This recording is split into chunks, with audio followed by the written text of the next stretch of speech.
Bonjour à tous, j'espère que vous allez bien. Aujourd'hui on se retrouve à nouveau pour coudre un petit coussin de Noël.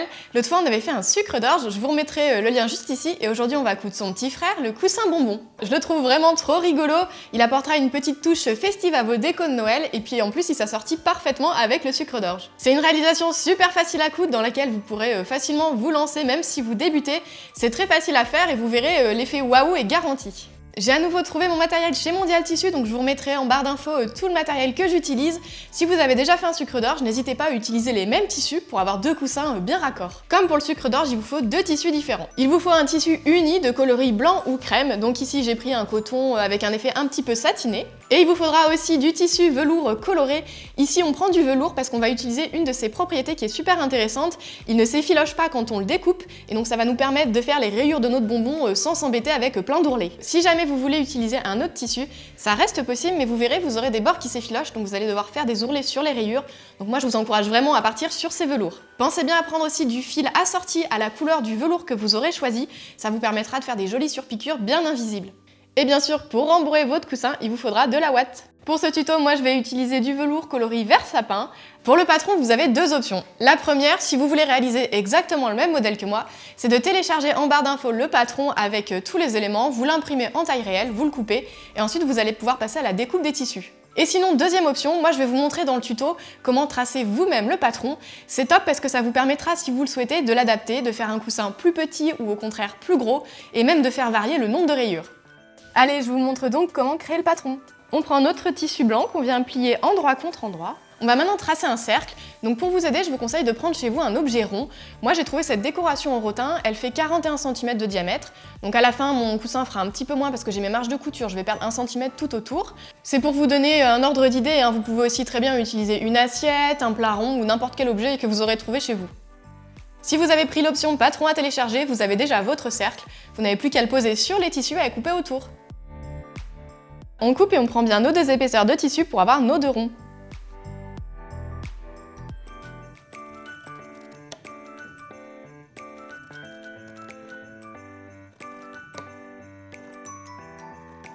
Pour réaliser les rayures du coussin, on va couper dans le velours des triangles qui auront le haut légèrement arrondi pour venir bien épouser la forme du coussin. Et moi pour mon coussin, je vais réaliser au total 10 rayures, 5 vertes et 5 blanches. Si vous avez téléchargé le patron, vous aurez déjà votre triangle, donc vous pouvez sauter cette étape. Pour déterminer la taille de mes triangles, je commence par plier mon rond en deux. Je mesure mon demi-périmètre et je vais diviser par 5 pour connaître la largeur d'une rayure. J'obtiens un demi-périmètre de 63,7 cm, je divise par 5 et ça me donne donc une largeur pour mon triangle de 12,7 cm. Je reporte ensuite ces 12,7 cm sur mon rond. On plie notre demi-cercle une nouvelle fois en deux, on va obtenir un quart de cercle. Et ça nous permet ainsi de déterminer le centre de notre rond. Et ça va nous permettre de tracer notre rayon qui relie le point, le petit repère qu'on a fait tout à l'heure, au centre. Et voilà, on a maintenant la forme définitive de notre triangle. Ce que je vais faire, moi, c'est que je vais le retracer sur une feuille. Ça va me faire comme un mini patron qui me permettra ensuite de découper les triangles dans le velours. Je reporte par transparence mes traits.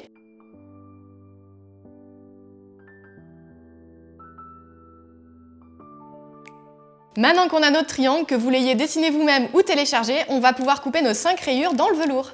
Comme il nous faut 5 triangles, pour aller plus vite, je vous conseille de plier votre tissu endroit contre endroit, ça vous permettra de couper 2 triangles à chaque fois. Et moi ce que je vais faire, c'est que je vais tracer autour et puis après je viendrai découper.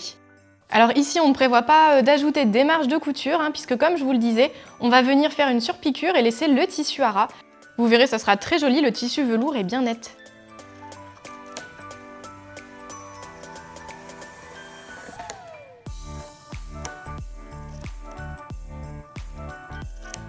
Et voilà, on a bien nos 5 triangles.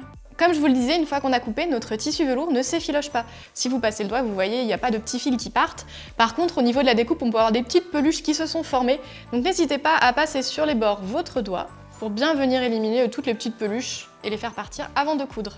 Pour positionner nos triangles de manière bien régulière, ce que je vous conseille de faire avant, c'est de prendre un des deux cercles, de venir le plier en deux, de marquer avec vos doigts le pli. On va plier une nouvelle fois en deux. Ça va nous permettre de tracer l'écart. Pareil, marquer avec le doigt. Et quand on va déplier, on aura des repères qui vont nous aider à positionner les triangles. On vient positionner le premier triangle en s'appuyant sur une des lignes qu'on a marquées. Et on vient bien aligner aussi au niveau du centre notre pointe. Ça va être très important de faire bien attention aux pointes, c'est ce qui va faire que le coussin sera bien harmonieux. On va fixer avec des épingles.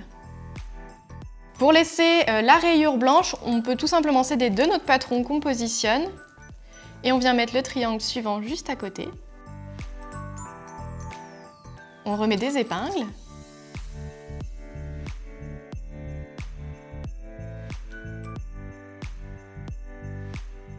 Une fois les rayures en place, on va pouvoir faire notre fameuse surpiqûre qui va les maintenir sur le coussin. Donc on va bien équiper notre machine avec le fil assorti et on vient piquer à environ 2 mm du bord, on essaie d'être le plus à ras possible sans pour autant dépasser. La petite difficulté va se situer au niveau des pointes, il va falloir être très précis dans la piqûre. N'hésitez pas si besoin à légèrement les superposer au fur et à mesure pour éviter d'avoir un trou blanc au milieu.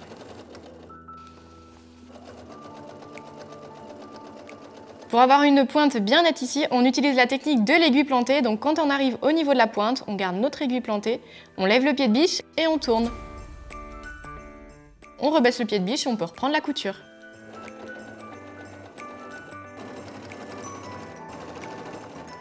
Voilà, tout est cousu. On va donc maintenant pouvoir assembler le coussin. Donc on positionne le deuxième rond endroit contre endroit. On va piquer sur tout le pourtour à 1 cm du bord. Attention, on laisse bien une ouverture d'environ 10 cm qui nous permettra de retourner le coussin sur l'endroit et de le rembourrer. Je remets mon fil blanc.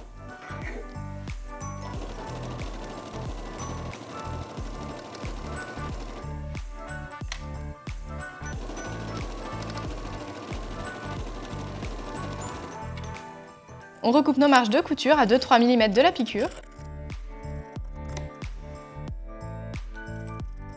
On retourne sur l'endroit.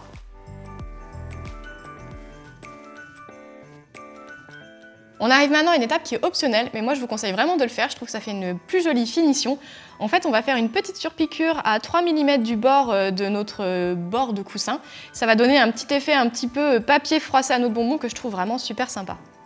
On ouvre bien nos marges de couture, on vient étirer nos tissus et on va venir positionner des épingles, ce qui nous permettra d'avoir une surpiqûre bien propre.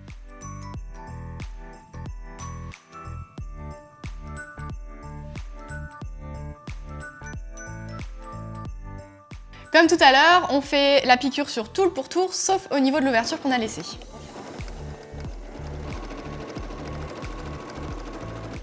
Et voilà, cette fois-ci, ça y est, on peut rembourrer le coussin.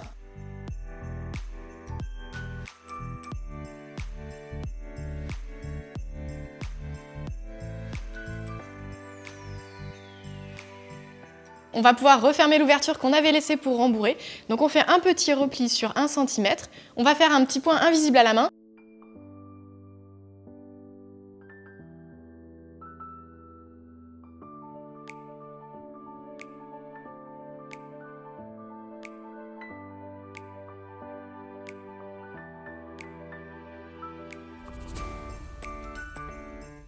Allez, il ne nous reste plus que la petite surpiqûre manquante à faire ici.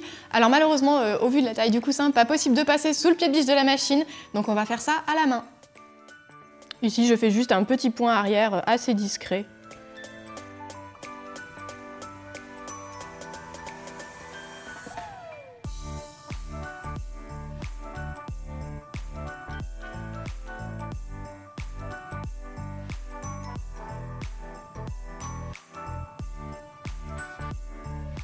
Et voilà, mon poids est invisible. Et voilà, le tuto est terminé, plus qu'à installer le coussin dans votre déco de Noël et en profiter. J'espère que ça vous aura plu, si c'est le cas, n'hésitez pas à me laisser un petit mot en commentaire et moi je vous dis à très vite avec plein de nouvelles idées.